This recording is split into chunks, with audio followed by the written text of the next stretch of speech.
أهلا يا أصدقائي، أنا تايفون. يا جماعة أبعث لكم جميعا تحية كبيرة مليانة احترام ومحبة في يوم جديد. يا جماعة زي ما انتم عارفين احنا اليومين دول بنمر بأيام صعبة جدا.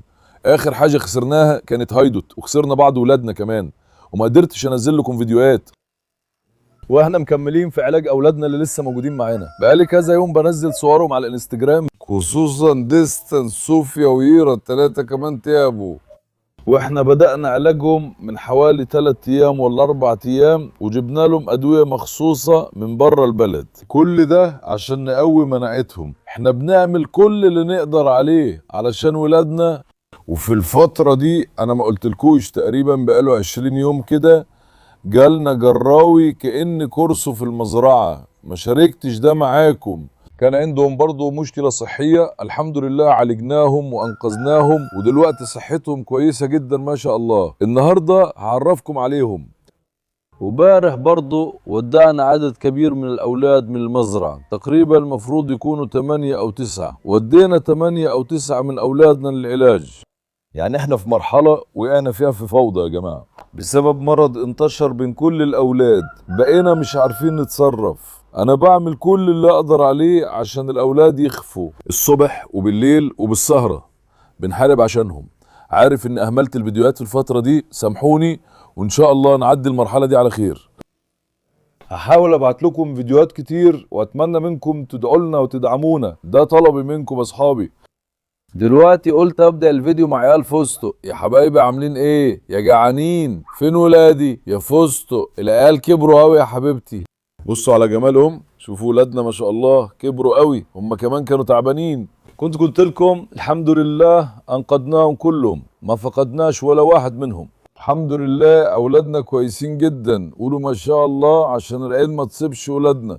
شهيتهم وطاقتهم رائعة يا جماعة. كنت زعلان عليهم جدا لما كانوا عيانين، بس النهاردة ما شاء الله كويسين جدا، ولسه ما كبروش، لسه صغيرين زي ما انت شايف، لسه ما كبروش. واحد منهم جوه الكوخ، مش شايفينه دلوقتي، دخل الكوخ ما بانش طوله، اتوقع دول هيبقوا قد امهم. يا حبايبي الصغيرين، فين نص ديلك يا اصفر؟ نص الديل راح فين يا حبيبي؟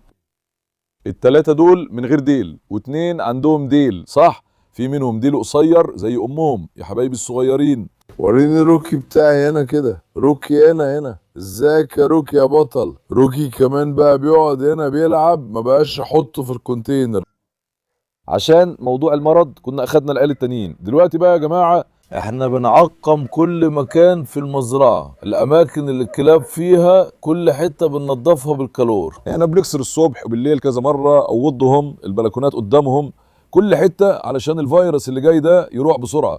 وبنعمل كل اللي نقدر عليه. عشان كده قلت ما ادخلش روك الكونتينر، يفضل هنا برضو احتياط يعني. مكان الحمام ده ما كانش ليه باب، عملنا هنا باب كده يا جماعة، وان شاء الله قريب هاخد الحمام بتاعنا. بصوا الباب بقى كده زي ما انتم شايفين، عملنا باب حلو كده للحمام، ولسه كمان هنلون هنا. الخشبة دي دلوقتي شربت مية كتير من المطر، باينة انها عفنت وبقت شكلها وحش، مش فاهم ليه حصل كده مع اننا كنا جايبين كل الحاجات دي جديدة. دلوقتي لو لقيت دهان وحاولت ادهن، الدهان هيرجع تاني عشان الخشب مبلول، عشان الجو يوم مشمس ويوم ممطر يا باشا. مش قادر تفهم الجو عامل ازاي، مره مطر شديد ومره الشمس بتطلع. لما الجو ينشف شويه هتدهن المكان ده كمان. دلوقتي بابنا بقى كده، فاضل لنا شغلانه واحده، ايه هي؟ هنقل الحمام هناك وقت المغرب. بص الحمام كله واقف هناك، لما يجي المغرب ويدخلوا عشهم هجمعهم واحد واحد، عشان الحمام بالليل مش بيشوف. الوقت اللي تقدر تمسكهم فيه هو بالليل. هنحطهم هنا ونقفل عليهم الباب، ومش هطلعهم اسبوع عشان يتعودوا. الحمد لله خلصنا موضوع الباب. وريني مكان معيزتي. وبص على بونجوك وهو مبسوط. بونجوك، كوبوك، بتعملوا ايه يا حبايبي؟ ما شاء الله العيال مبسوطين. زي ما انتوا عارفين اخر مره كان عندنا جدي صغير كراميل خلفت، بس فقدنا الجدي في تاني يوم من ولادته يا جماعه بسبب الاسهال. وانتوا كمان كتبتوا لي في التعليقات ان لازم احلب المعزه الام. احنا بنحلب الام كل يوم يا جماعه، بس مفيش لبن كتير يعني، بقالنا يومين 3 كده اللبن اللي بيطلع قليل قوي. وحتى وانا بحلب اللبن روكي بيجي جنبي. روكي هنا يعني الواد الشقي ده، وانا بحلب من ضرع كراميل بيحط بقه كده اللبن يطلع على بقه وهو يشربه. اللحظات دي مضحكة جدا، يمكن اجربها كمان شوية. كراميل نايمة دلوقتي ولسه ما حلبتهاش النهاردة، بعد ساعة ولا 2 هحلبها، هي كمان اتعودت. اخر مره كانت كراميل بتعيط كتير عشان فقدت صغيرها، بس دلوقتي اتعودت. يا جماعه مفيش حاجه نقدر نعملها، انتوا قلتوا لي هتلاقي جدي صغير وحطه تحتيها، بس محدش بيرضى يدي جدي صغير كده. انا سالت كل الرعاة اللي حوالينا هنا، محدش بيرضى يدي جدي صغير يا جماعه، مش عايزين يدوا اصلا، يا يقولوا لو هديك مع امه، يا اما مش هديك خالص. لحد دلوقتي ما قابلتش حد عايز يدي جدي صغير.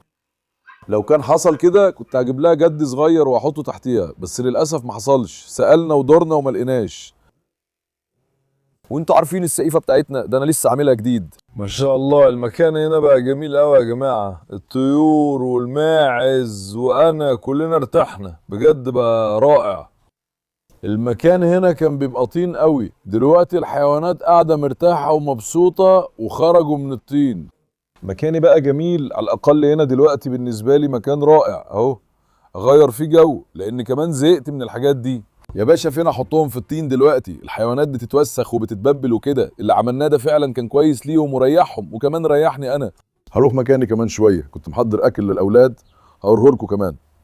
طلبي منكم بالمناسبه ما تزعلونيش، اعملوا معايا جميل بالله عليكم. لو دعمتوني وعملتوا لايك للفيديو واشتركتوا في القناه وكمان سيبتوا تعليق هكون مبسوط جدا. اللايكات والتعليقات بتاعتكم غاليه عندي قوي، ما تزعلونيش، ادوني دفعه معنويه. اعملوا لايك للفيديو وسيبوا تعليق، مش عارف يعني ABGZ، اي حاجه تيجي في بالك، ايموجي ميموجي ارقام او اي حاجه، اكتبوا اي حاجه ورا بعض في التعليقات عشان تدعموني.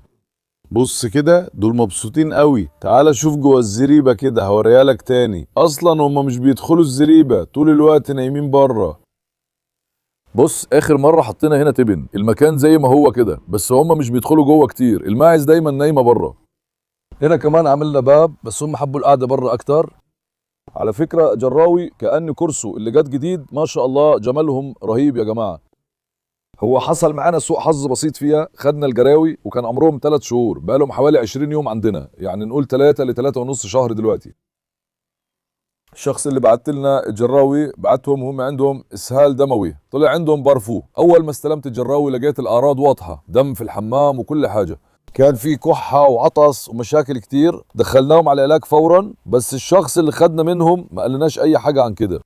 يا باشا الراجل اصلا كان شايفهم، والحيوانات اول ما جم كان عندهم حراره 40 درجه، هتشوف بنفسك كمان شويه، بس احنا الحمد لله عالجناهم. بص يا باشا الصغيرين دول جمال جدا، شوف بس معصمهم خامتهم عاليه قوي، معصم العيل عنده 3 شهور ونص قد دراعي بالظبط. تعالى كده شوف، بقالنا كتير ما وريتكوش الاكل، النهارده اوريكم، بس شوف المكان هنا بقى جميل ازاي. بص كمان دهنا الحته دي نسيت اقول لكم، ولسه هنكمل دهان في الاماكن دي، الشغل لسه مكملين فيه، هيبقى نضيف جدا.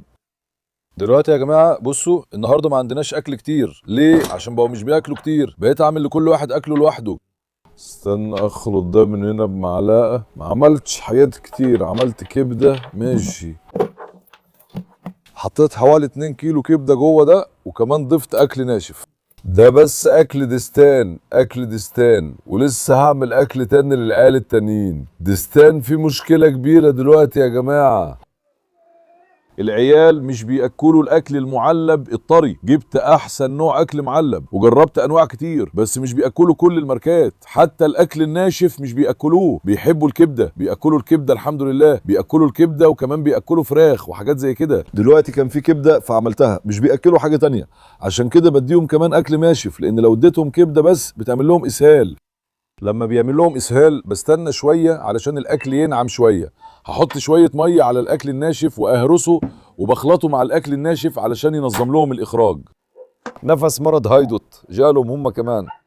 صور لي روكي كمان، يا روكي انت بتعمل ايه جوه ده يا ابني؟ بتسخن نفسك من تحت ولا ايه يا وسيم؟ روكي ده الماسكوت بتاعنا، انا بحب روكي ده قوي ما شاء الله، يا ابن الاسد، ابن الكاريزما الاصلي، روكي المجنون. كنت بقول ايه؟ المرض اللي جال هايدوت جالهم هم كمان.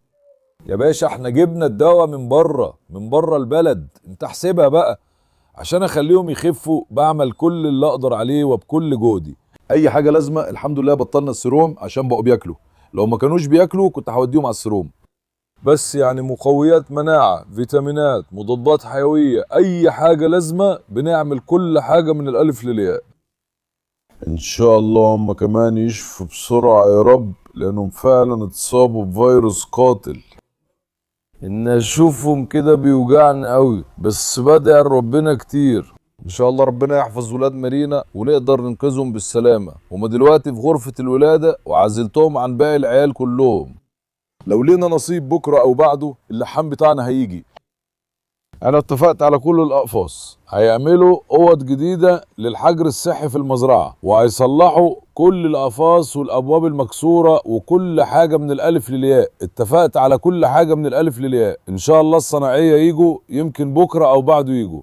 بخليهم يعملوا كل حاجة يا باشا. اوضه الولاده من جوه، الجنينه، الاقفاص اللي قدام، كل حته من الالف للياء. قلت له يا باشا ناخد كل الاحتياطات اللي نقدر عليها، عشان احنا محتاجين اوضه حجر صحي في المزرعه. يعني ايه اوضه حجر صحي؟ هديك مثال. جبت كلب من بره وانت مش عارف الحيوان فيه مرض ولا لا، هيبقى في اوضه هتحطه فيها 15 او 20 يوم وتتابعه عشان تعرف اذا كان فيه مرض ولا لا. احنا مش قادرين نعمل كده عشان عدد الحيوانات كتير واحنا 2 بس ومش لاحقين على كل حاجه. يا عم في ملجأ البلدية في 100 كلب و10 شغالين، هنا في 80 كلب واحنا 2 بس بنجري وراهم. الموضوع مش سهل، بس هنعمل اللي نقدر عليه. خلينا نجهز اوض الحجر الصحي دي ويبقى عندنا اماكن معزولة واقسام منفصلة وكده ان شاء الله لو ربنا اراد. المشكلة الوحيدة ان المرض ده جالنا في الشتاء، لو كان في الصيف ما كانش هيبقى كده. الدكتور البيطري كمان قال ان المرض ده بيحب الجو البارد والرطب وبيزيد في الاوقات دي. وبص كده اللي بيهووا ورا ده جرو الكان كورس بتاعنا. وروا لهم كده عشان الناس تشوف. فين الاسود بتوعي يا رجاله؟ ما شاء الله عليكم يا ابطال. استنى كده نروح لهم. تعالوا تعالوا يا جماعه، شوفوا الاسود بتوعنا. تعالوا. استنى يا سوسلو. دلوقتي يا جماعة الجراوي بتاعتنا دي يا باشا تحفة بجد. بص تحفة. ده الجرو الذكر بتاعنا، دول كان كورس بلو، في شوية لون رمادي كده، لونه جميل جدا. اللون ده بس موجود في الجرو ده دلوقتي. الحمد لله عدينا مرحلة البارفو، انقذنا ابننا من البارفو وتعبنا كتير في علاجه. الولد الصغير حصل له مشكلة الكساح في رجليه الورانية. استنى اندوا عليهم يجوا هنا. تعالوا انا بحسن اقعد هنا. بص استنى. تعالي يا بنتي استني. كلكم اتجمعتوا استنوا. يا بنات خلينا اوريكوا العيال. استنوا كده. مرة لا كمان جات. يا ملكة جيتي يا ملكة. ينفع ابدأ من غير ملكتي؟ استنوا يا بنات استنوا. غرقتوني طين. استنوا يا جماعة. روكي كمان بيستغل الفرصة. انت بتعمل ايه يا ابني؟ شايف روكي؟ استنى يا ستلاش يا ابني ثانية واحدة بس. خلاص بس استنوا، انا بحبكم كلكم، بس ثانية واحدة هقول حاجة. يا روكي. لا يا باشا مش هنعرف نقعد، خلينا اعمل كده احسن. بسم الله الرحمن الرحيم. يا ابني كل حتة فيها طين والله. الواد ده عنده مشكلة راشيتيزم، والراشيتيزم ده روكي استنى يا ابني. الراشيتيزم ده بيجي من نقص فيتامين د ونقص الكالسيوم، والشخص اللي جبناه ما كانش بيهتم بالكلاب خالص. الحيوانات جت وكانت في حالة مزرية، يعني ما كانش فيهم اي حاجة من اللي انت شايفها دلوقتي. الحيوانات كانت جلد على عظم، ريحتهم وحشة جدا. الحيوانات كانت مهملة وخايفين، كانوا بيضربوهم وما اهتموش بيهم زي الناس. والله العظيم كانوا بيعذبوا الحيوانات، فعلا كانوا بيعذبوهم، كانوا في حالة سيئة جدا. انا ما صورتش حالته الاولانية، بس تعرفوا انا تعبت قد ايه وحاربت عشان اوصله للحالة دي. دلوقتي عنده 3 شهور ونص، وزنه تقريبا 22 23 يمكن كمان 25 كيلو. ما شاء الله كبير جدا. جسم الكلاب وجماجمهم وكل حاجة فيهم ممتازة. المشكلة الوحيدة زي ما كنت بقول انه جاله الكساح. الكساح بيعمل اعوجاج في الرجلين الورانية، ودي حاجة بسيطة وهتعدي. وعشان كده بنديله مكملات فيتامين د. بتطحن قشر البيض وبتاكله بيض عشان ياخد فيتامين د وكالسيوم كتير. ده اللي انا متوقعه.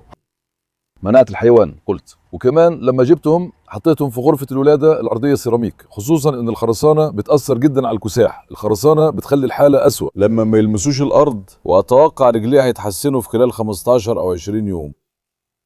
وكمان في كلاب كأني كورسو دي، الموضوع وراثي. بص يا باشا الجفن بيسيب لتحت، جفنهم نازل زي ما انت شايف. في حاجة اسمها عين الكرز، اللي بيربي كأني كورسو يعرفها. عشان كده بنستخدم قطرات العين والمراهم للعين. دلوقتي الدكتور البيطري قال نستنى شوية. عشان لسه طالعين من المرض. قال نستنى 25-30 يوم وبعد كده لو احتاجنا هنعمل عملية ونصلح الموضوع ده. دلوقتي ما شاء الله هم كويسين بشكل عام، بس عين الذكر هي اللي باينه اكتر، نزلت اكتر شويه. بص عين النتايه، هجيب النتايه جنب الذكر عشان تشوف الفرق. عين النتايه شكلها اظبط شويه، لكن عين الذكر نزلت اكتر. وعشان كده يا باشا الحيوانات دي وهم صغيرين ما تعالجوش، ما تاخدش بالهم منهم، عشان كده حصل كده. هنظبطهم ان شاء الله. عيونهم هتخف ان شاء الله، يعني تدلي الجفن ده هيفضل، وده وراثي في كأني كرسو. دلوقتي اول حاجه هادي الانثى لحد يتبناها. عين الانثى كويسه وما فيهاش لين عظام وما فيهاش اي مشكله. الذكر كمان غالبا لما رجليه الورانيه تتحسن هاديه لحد يتبناه، ده اللي بفكر فيه. يعني حتى لو اديناه كده مش هيفرق، لو استخدمته الدواء هيتحسن برضه. لو في يوم من الايام بقى عنده بس عين الكرز لازم تتشال وتتخيط بعمليه، بس يا اخي هو فعلا جودته ممتازه. اسيا شوف الكلب ده عنده 3 شهور ونص، يا رب احميهم من العين، ما شاء الله على سودي. ممكن ادي ده كمان، مش معروف، عادة انا مش بحب ادي الانثى خالص. قلت الانثى لما تكبر اجوزها لكارلوس، تبقى مناسبة لكارلوس، ماشي. قلت الذكر ممكن اديه لحد، بس لما حصل موضوع المرض في المزرعة يا باشا الموضوع ده قرفني بصراحة. مش هزود العدد علشان في وضع كده يا باشا لما بيكون في مرض القطيع كله بيتأثر. مش عارف اركز مع مين، لما احاول اتابع مع واحد بأثر مع التاني، اجري هنا واجري هناك، كل ده بيتعبني جدا. علشان كده بس انا عندي خطة ان ادي الاتنين دول لحد يتبناهم، وبرضه مش هخلي التبني مجاني يا جماعة، هيكون التبني بمقابل مادي.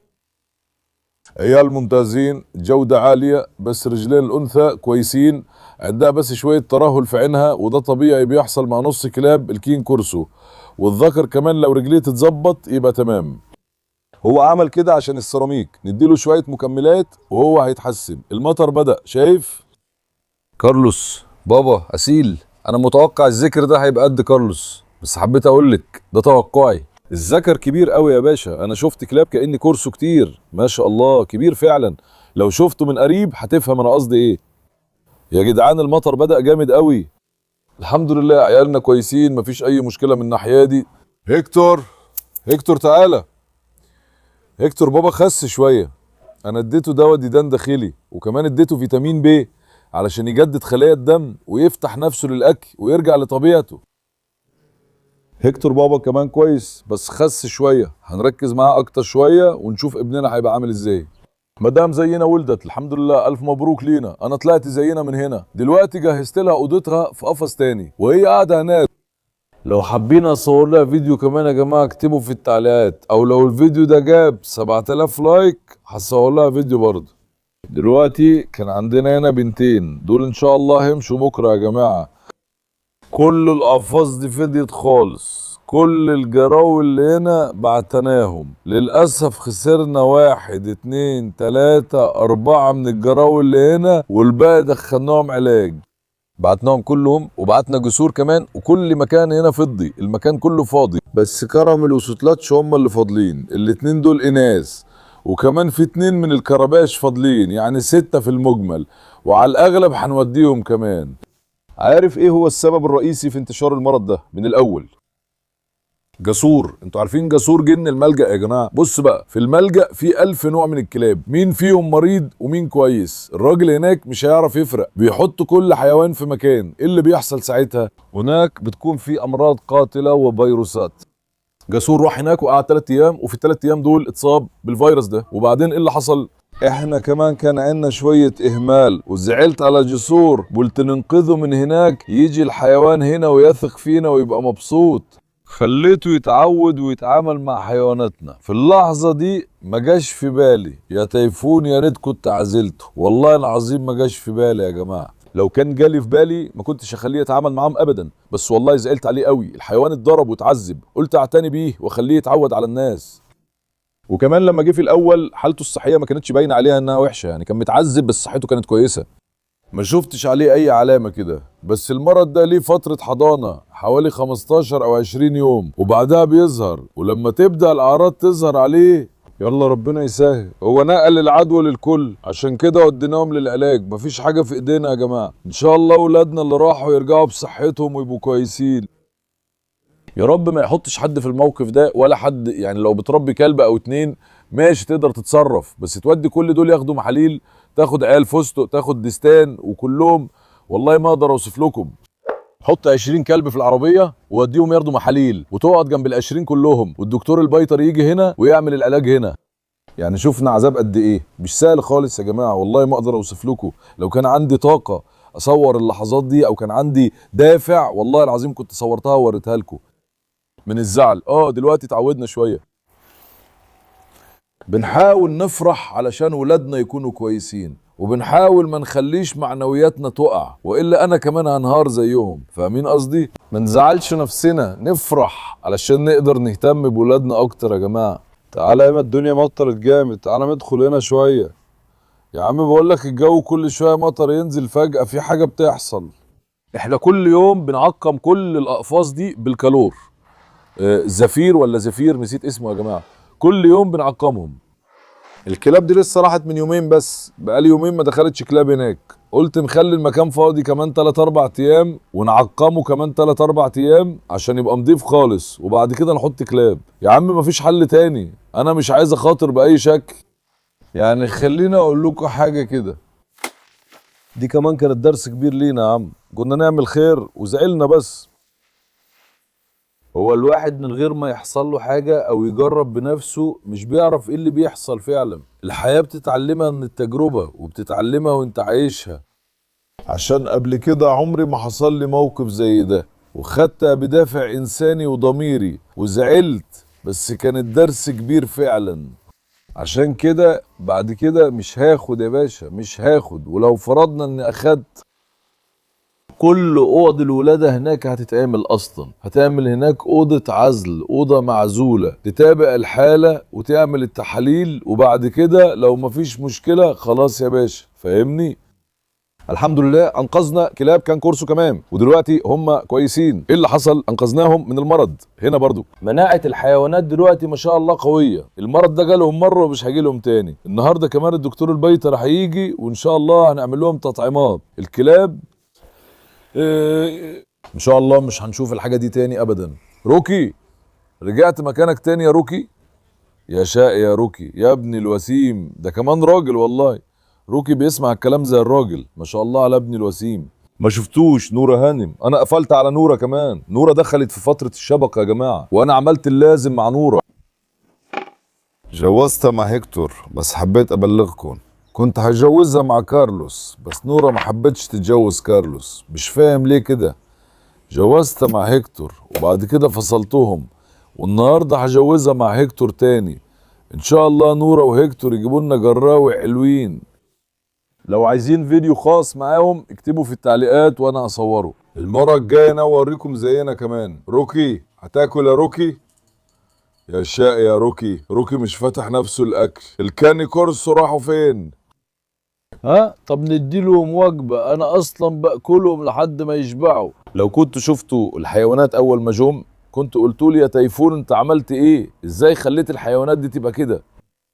يعني بجد تعبنا معاهم بكل طاقتنا. بص للذكر ده ازاي بيجري وهو بيعرج، عنده لين عظام. ده هيروح يا جماعة. يا شباب تعالوا هنا. انتوا لا، استني يا نتاشا، استني يا اسيا، استني خليهم ياكلوا اكلهم الاول. تعالي يا بنتي، مش ليكوا، اكلكوا لوحده. يا ابني كل اكلك، انت مش شايف ولا ايه؟ شوف الشاي، اخوك بياخد الاكل. استني يا اسيا، استني. يا اخي ما شاء الله عليهم حلوين قوي. شوف كده كلب عنده 3 شهور ونص، بص على كحله، على راسه، على جسمه، ما شاء الله يا اخي. لونه وكل حاجه فيه ممتازه يا ابني. لسه ما قررتش بالنسبه للانثى، بس غالبا هندي الذكر. استني يا بنت، استني يا نتاشا. كلي كده يا نتاشا. ازاي بتاكلي كده يا بنتي؟ طماعه كده ليه؟ الله الله، خلاص كل واحد ياخد حته صغيره. الاكل قليل، هدي للباقيين. زي ما قلت اكل ديستن، ما يخلصوش كله. تعالى. يبدو ان كاني كورسو. شبعانين دول يا باشا. كل يوم بالليل ليهم جردل اكبر من ده، زي ما انتوا عارفين. بمليه واديهولهم، بياكلوا لحد ما يشبعوا. المهم يا جماعه قلت اوريكم النهارده العيال الجداد اللي جم. كنت هوريكم المكان كمان بس زي ما انتم شايفين المطر بدأ دلوقتي مش هيوقف. عشان كده زي ما قلت في الفيديو الجاي لو حد حابب ياخدهم انستجرامي تايفوندو مارسي تي في، تقدروا تتواصلوا معايا من هناك. حابب اقول لكم ان التبني هيكون بمقابل مادي بس عشان تبقوا عارفين. يلا انا بحبكم جدا. ما تنسوش تعملوا لايك للفيديو وتشتركوا في القناة. خليكم دايما بخير واهتموا بنفسكم. مع السلامة يا اصدقائي.